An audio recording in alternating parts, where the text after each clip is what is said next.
Hi everybody, this is going to be a light language transmission for the spring equinox 2021, autumn equinox in the southern hemisphere.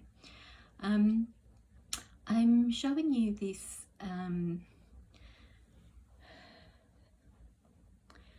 mermaid garden that I made at the point of leaving Australia in 2013. As I was used to doing bringing codes into artwork, that was the way the codes wanted to come into physical form. So they would be called in around a certain intention into the artworks. And it was as I was guided to move on to the other side of the world, come to London, very, very strongly. And if I even tried to resist, devastating things would happen to push me in that direction. I knew I had to go. It was a soul calling. So what happened at that pivotal point was the code started to really strongly want to come into three-dimensional structures that you could touch and feel like this. So I was guided to not only continue doing the artworks into two-dimensional structures, although they are totally multi-dimensional. People can actually see them moving. Once they've come into that form, they would come into healing sessions. People who had never even seen the paintings would say that during a healing session they felt the characters that were in the paintings come in and work with them. So once they've come into the 2D form, they were then available in this reality to access for people that were coming for healing and that were able to perceive on those levels. So all of my paintings have healing qualities in the same way crystals do, really.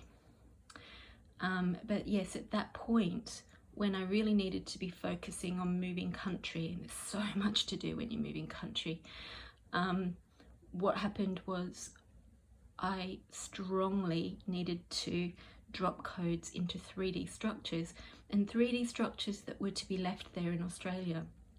So they went into various spiritual shops and various friends looked after them for me. This one I managed to go back and retrieve in 2016, but a lot of them are still there. Some of them got broken, but they were all anchoring codes into the earth.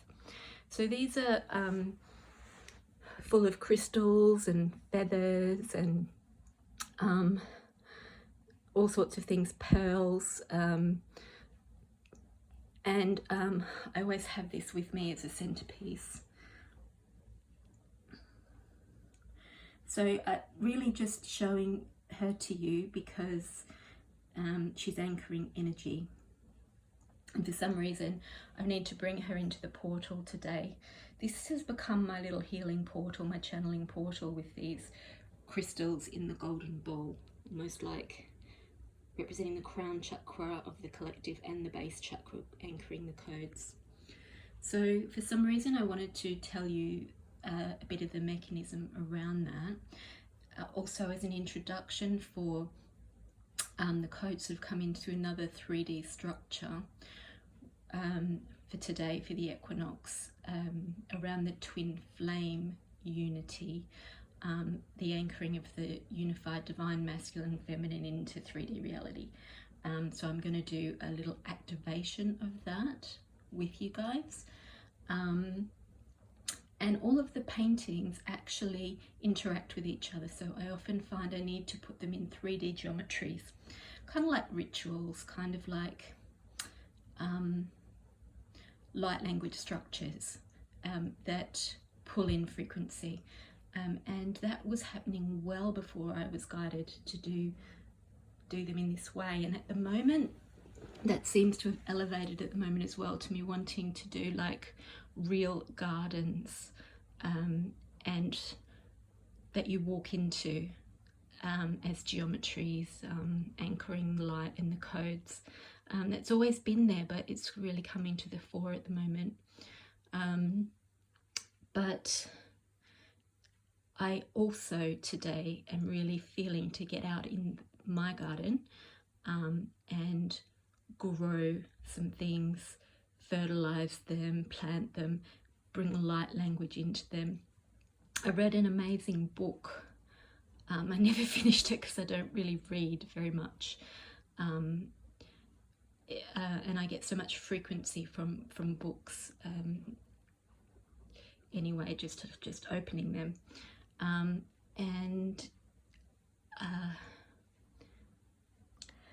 This is the book, Behaving as if the God in all life mattered.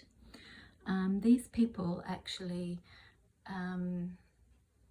were able to harness the energies of all the nature sprites and things like that, and create incredible crops. And I believe they founded Findhorn. You've probably heard of Findhorn. If you haven't, you should look it up. Amazing. But this is a really mind-blowing book, and it's really honouring the consciousness and the divine in all life, in everything. It's really about unity, but her story is fascinating, and how she becomes aware of the consciousness in all things, and how she then is able to use energy to manifest incredible things. And that really feels strongly in the fore at the moment. And I'm really strongly feeling this around animals. I have this wild fox in my garden coexisting with my cats, and you know, both cats and foxes are predators and prey. I mean, I'm aware that we hunt foxes. Even when I talk about having a fox in my garden, how he feels like he belongs here, I feel this warmth and love for this fox. Though a little bit of tentativeness around my cats being near the fox, because it is a wild fox. I am just as much a danger to that fox as the fox is to my cats, because humans hunt foxes, and humans have really historically and even now such bad feeling towards foxes, because they rob the bins, or they you know, I mean, they're trying to survive. They're seen as a nuisance, same as mice. My cats bring these beautiful little field mice in that have a really important role in nature, and people have literally said to me, oh, shame you don't just let the cats get those. And it's like, they're so beautiful, the little baby mice. Anyway, I digress. So this is what I'm feeling, really trying to anchor in humanity with the equinox, is this unity, this consciousness of all things, and manifestation, really bringing the higher values and the higher dreams into physical manifestation. And I'm going to specifically do some light language around bringing that in through the twin flames. You don't have to be a twin flame to listen to this, but this is a strong mission of twin flames. So I'm going to do that now. Okay, this is going to be a little bit tricky to do whilst holding my phone, but I will do my best. So basically, about a week ago, this started coming in. Well, you know, everything is over years, to be honest, but little elements start to come in at certain times. So I'd say 6 months ago, this candle with 2 wicks, so a twin flame candle with pink flower fragrance. So it's a pink is unconditional love. So I think it's the kind of probably the closest we're going to get to divine love in terms of colour, although I do see that's quite white. So I was gifted this, and then I had put 2, if you ignore this one, I'd put 2 love heart sparklers in there for some reason in a cross pattern. So we've got the flames going that way, and you can see the flames as the soul connection. And then I see these hearts as the Hara line, which is the soul purpose line, coming from divine love, like coming in, and we can see the wax as the physical level of the being. So we've got 3 elements there.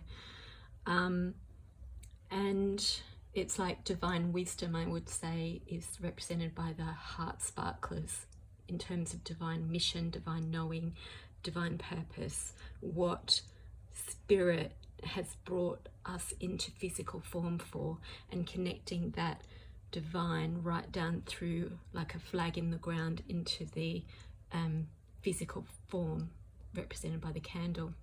Now I put, so you can see one of those Hara lines belong to the divine masculine and one belonging to the divine feminine. I also put these kind of lotus flowers, again in physical form, around the twin flame unity in physical form. And I put balance on one side. And that is amethyst water. So I have soaked amethyst in water and then used the water to spray into the air around me when I need the extra connection. So those have all been sitting there, gradually building into this formation, and it's not something I do consciously. It's afterwards I realise the symbolism of it. I just have an urge to place things, which I do, and then I later think, oh gosh, I've done it again, what was I doing? And then I can see the symbolism and how it fits in with the collective and how it fits in with what I'm working through in my art and in my life and in my experiences. So then last week on the Pisces new moon, I found this 3rd heart sparkler, which I didn't really it just happened to be going through something and found it, and it's got really straight Hara line, let's just say, and I had this strong urge to put it in the center. So it forms where it was forming a square before with the 2 heart sparklers and the 2 flames, like a cross. It now is forming a really strong cross with this strong central point, strong aligned central point. So I see that as the 3rd energy in the twin flame. So the 3rd energy, where you are at the higher level, unified as one. I've had incredible experiences with this 3rd energy in my life. It's powerful, and it anchors the most amazing divine love and bliss through you into physical reality. I'm going to, at the end of this, do a little explanation of Hara lines and how they work in relation to other people. But for now, that's what you need to know. Okay, so as that went in, I realized that today on the equinox, I woke up going, this is a special day. It's a special day. And I realized that I need to do this activation today. So what I'm going to do is I'm going to light the flames, and as I had that intention, I realized I need to spray the balance spray, and this is representing air. And then I've put the flame, the fire, in this corner. So we've got air, fire. This kept falling down this morning. Never done that before. That represents earth. And the nautilus shell is the spiral, the Fibonacci spiral, which anchors things from spirit into physical form. All the flowers and all the plants are, you know, like there's these kind of structures in them. And then that amethyst water represents water. So we've got earth, air, fire and water surrounding these lotus, which you can see as the crown chakra. And I also want to see it as the base chakra, so it's bringing it in right into the physical form. And we can see that these hearts line up, the divine masculine, the divine feminine, and the 3rd unified energy. and we're going to light the flames. And so from above we have it forming a cross, the horizontal axis and the vertical axis. It's really multi-dimensional, and then you can see we line these up.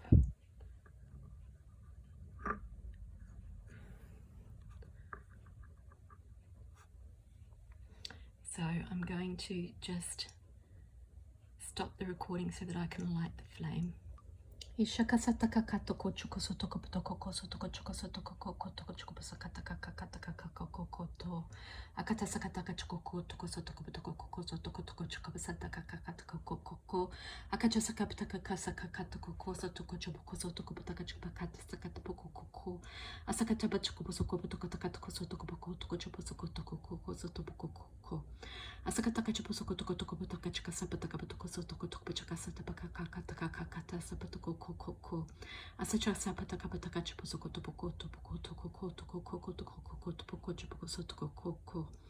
I'm feeling a huge purging of basically the atlas of the neck, down the top of the spine, the throat, like this crying, this wailing of not being met, like the gap between the spiritual and the physical not being met. Over the last few days especially, I felt a lot of this anger and pain coming up through both the masculine and the feminine, and symbolism around the masculine being locked in. Some of you know what I'm talking about there. And others about the feminine being very angry about waiting, having to keep providing unconditional love whilst dealing with bad behaviour, being shut out, being locked out. Oh! Wow. Didn't expect that. That's the middle one. So that is the unified twin flame, the third energy coming together. Okay, I'm just going to spray the spray.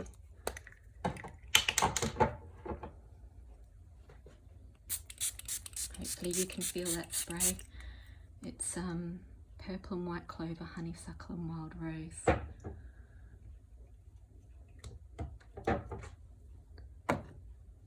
Ishakata sakato kocho, asakataka chokoko sotoko kotoko kotoko chopo sakataka kataka kasa takaboko.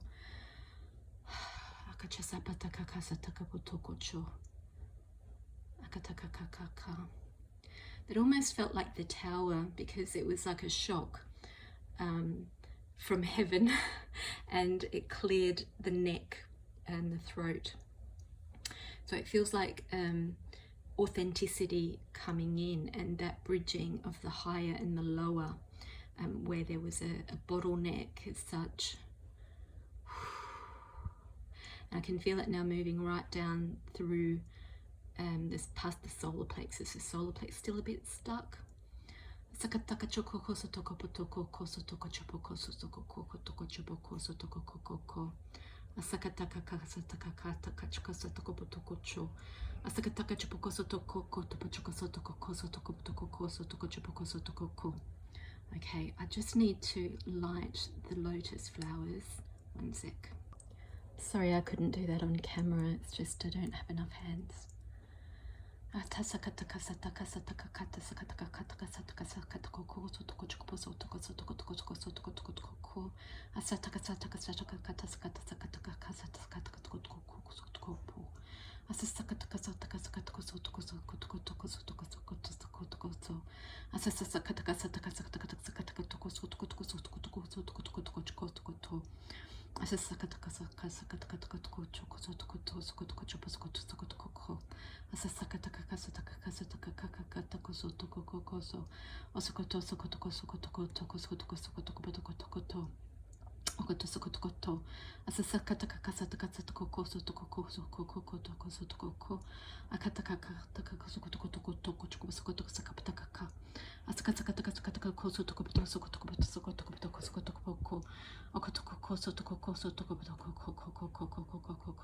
That's really clearing the, so there's further clearing of the throat, and the solar plexus is really releasing all the blockages. Look, I need to show you this Twinflame painting, another artist did. I'll put her name and link below. She's an amazing artist. That's real gold, and it's got a lot of crystals in it. I really relate to all the spheres. And I have a red plant there grounding it through the base chakra.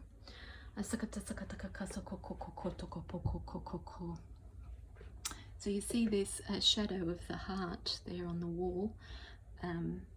That feels important to express there. That light does shine onto its surroundings and create form, have an effect. Okay, there's a beautiful, beautiful divine, getting divine glow in incandescence coming in now into the heart, down through the crown into the heart, down through the Hara point where we manifest into physical reality.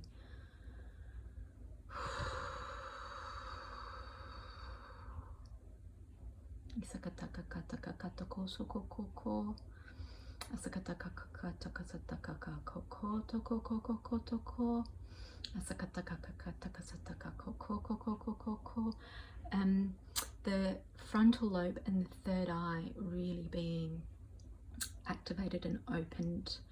I've felt a lot around the third eye opening and being activated, and over the last couple of weeks, really profound. And yes, it feels like some changes in the neurons in the frontal lobe.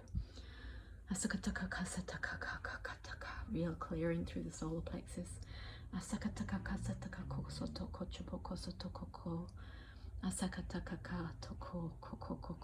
Clearing through throat.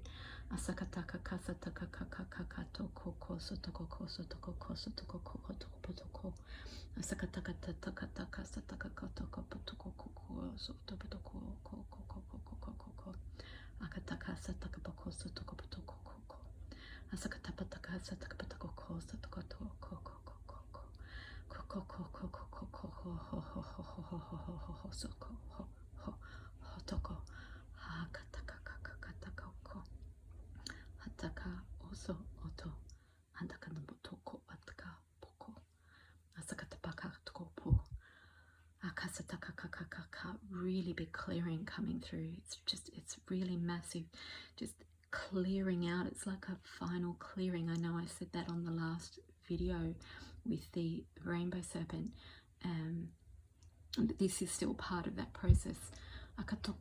I'll link the video below.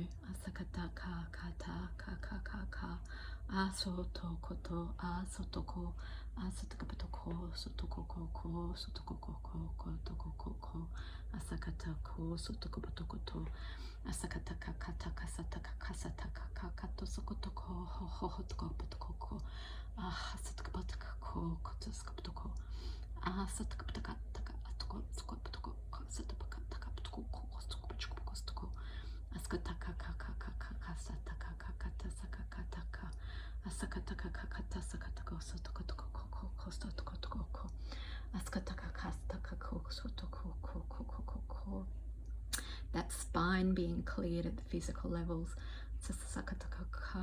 It's being activated for the unified twin flame energy to really anchor through the spinal cord.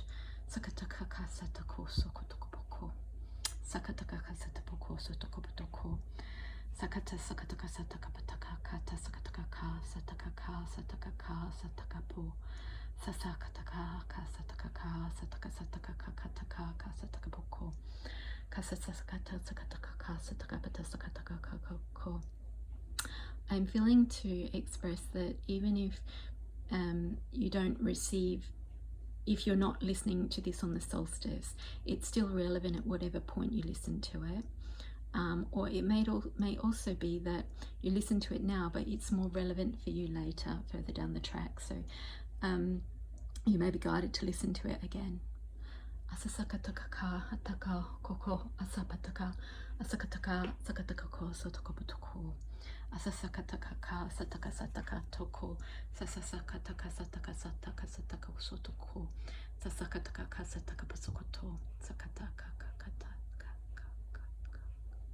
ishatakapoko. This is the Hara line, lining up at the thymus area, the upper soul seat, the upper dantian, which is where we hold our desire to fulfill our life's purpose.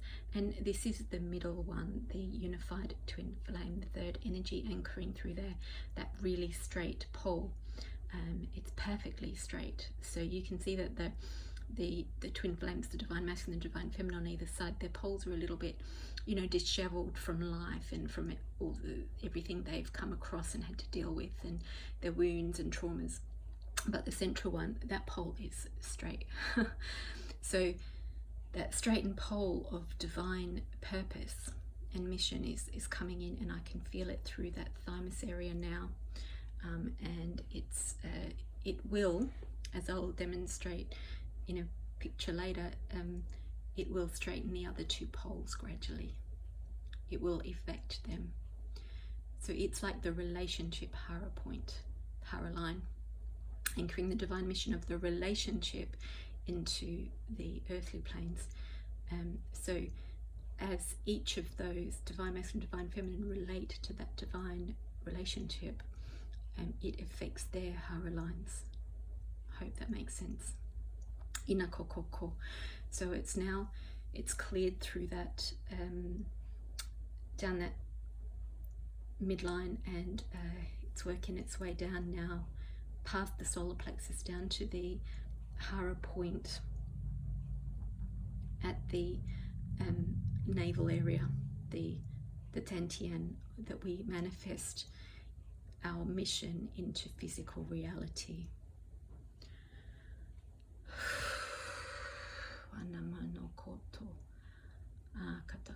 And I can feel the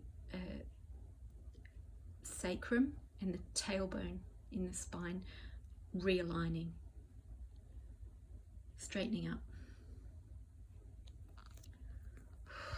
and a really big heart activation and soul seed activation at the thymus area.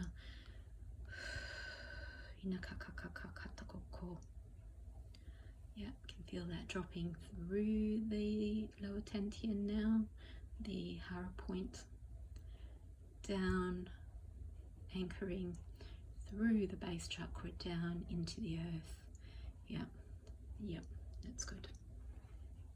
Throat clearing, crown really activated, vision incredibly activated through the third eye, shoulders straightened.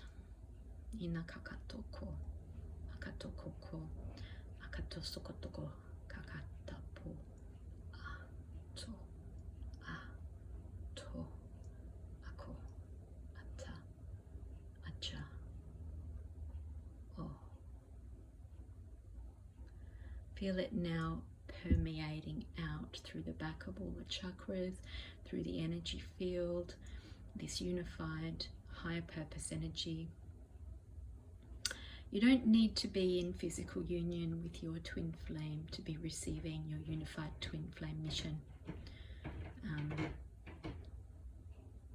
It's working through you all the time.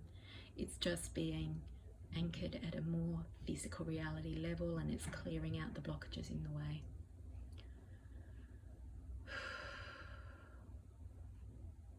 But if there was ever a time it was going to bring physical union, if that's what you are supposed to be doing, being in physical union, then, you know, it would be likely to be come into alignment from this point. Ako, to, anono, apakata, asoko, to, amana. I'm going to leave those candles burning. I'm going to let them burn themselves out. I'm not going to blow them out. I'm going to let them follow their course. It is the equinox, and that feels, which is all about balance, and that feels really potent. So I'm going to allow that potency to manifest itself until it's complete. So stay on here if you want to know about those Hara lines. Otherwise, please do drink a lot of water. Understand that you've received a lot of codes. There are things in your body trying to release and shift. If you can really listen to your body and honor that, drink a lot of water. It will really help, and allow yourself to have downtime if you need it. You may need a bit of a recovery time. If you feel inspired to do something like plant something in the garden or place something in your house in a different place, that feels potent as well, and trust your guidance. Thanks for listening, everybody. Yeah, so stay on if you would like to know about Hara lines. Hi everybody, this is a bit of information about the Hara line as I referred to from the activation today. So for the equinox, so this book by Barbara Ann Brennan, not that I've read the whole thing, I use it as a Bible or almost as a dictionary, and when I perceive something, I look it up here and it's generally there. And for a long time I've been perceiving Hara lines. So this is the first book from Barbara Ann Brennan, and it's the second one that has information about Hara lines. I'm so glad I stumbled on these books, because honestly all the things I perceive through my light work and my healing, not all of them but most of them, they're in here. So what I want to talk about is Hara lines. I've marked a couple of pages. It's hard to do this with a phone in your hand. I'm going to just read you this passage. The Hara exists on a dimension deeper than the auric field. It exists on the level of intentionality. It's an area of power within the physical body that contains the Tantien. It's the one note with which you have drawn up your physical body from your mother, the earth. It is the one note that holds your body in physical manifestation. Without the one note, you would not have a body. When you change this one note, your entire body will change. Your body is a gelatinous form held together by this one note. This note is the sound the center of the earth makes. There is a lot of information if you want to get this book.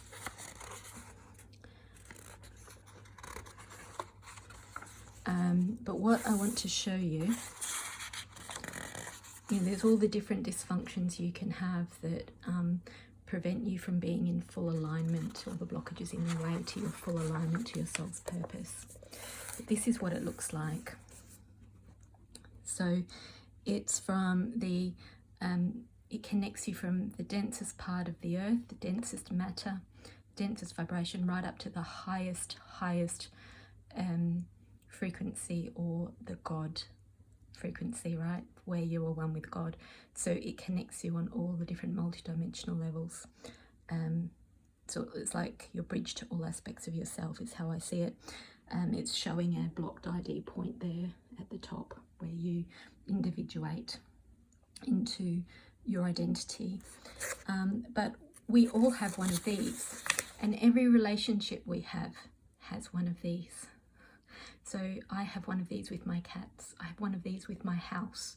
I have one of these with the fox in my garden. I have one of these with my workplace and everybody in it. And mine affects theirs and theirs affects mine. If this one, say, was skew up there, then that would affect the relationship one. It would skew it slightly, which would then skew other people's. If I bring mine back into alignment, it brings the group one back into alignment, or the relationship one more into alignment, because it's going to be an average of mine and theirs. So if I'm in complete alignment, it brings theirs slightly more into alignment, which then brings each individual slightly more into alignment. So this is how we affect others, by being in our full alignment. So what I want to show you, so this is an example of how it can be out of alignment. It can be split, it can be distorted, it can be shaded, it can be dirty, all sorts of things. I'm not going to go into all of that. These are different exercises you can do. What I want to show you is the group one. There's a picture of a group Hara line. So what I'm saying is if one goes out, it affects the group one, then everyone else's will go out in that group. And this is how we affect others, and how who we choose to be around affects us. Who we choose to connect with on social media. So that's what I wanted to show you, really. The more you are in alignment, the more it affects other ones. And if you relate that to the twin flame, the more you align to the higher purpose of your unified Hara line, your group Hara line with your twin, your relationship Hara line, that the more you align to that, the more it straightens you up into alignment of your individual truth and mission. And the more you line up to your individual truth and mission, the more it aligns the midline of the relationship, which helps straighten them up. Yes, if they go out of alignment, it pulls the relationship out of alignment, which can pull you out of alignment. The way you fix that, pull yourself back into alignment. Get the work done, be aware of it. Get help if you need to, do exercises, do what brings you joy to bring you into alignment with your higher mission, your health, your well-being, what brings you joy in your life. Do those things and it straightens you up. That straightens up all your relationships. I hope that's clear. That's just a very quick explanation to explain the activation I just did. If you're not seeing the full video, wherever I'm posting this, I will post a link to the full video down below the video on YouTube. The full video will be on YouTube. Blessings, everybody. Take care.